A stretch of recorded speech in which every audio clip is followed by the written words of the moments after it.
She should just know when I'm stressed that I need a hug.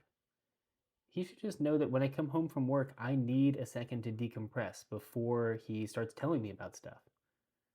They should just understand what I need without me trying to tell them. Does any of this sound familiar? What you're actually saying here is, I want my partner to read my mind so that they know what I need without me having to use my voice in this relationship.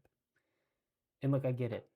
It's romantic to think that our partner just anticipates our needs without us having to say anything about them, or just knows us so well that we don't have to say anything. They'll just know exactly what we need at any given point.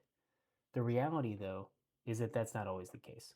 Instead of intimacy, you're playing a guessing game with your partner, and in that kind of game, both of you end up losing.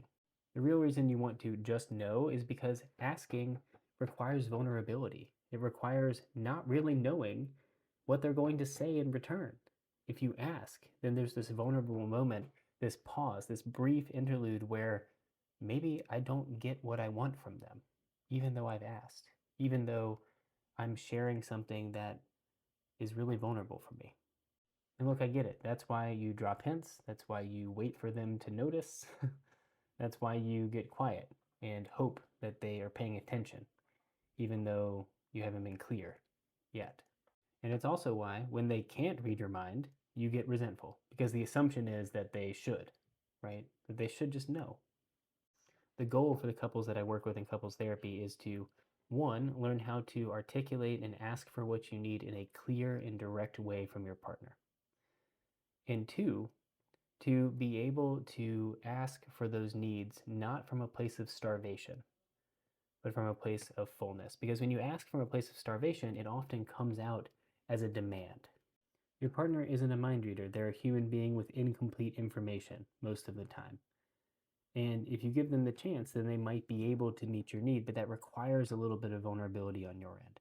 And it requires finding the courage to ask in a direct way and chance that vulnerable moment with your partner. The brave way to say this with clear, direct language without testing them, without hinting at it, could sound something like this: I need your reassurance right now.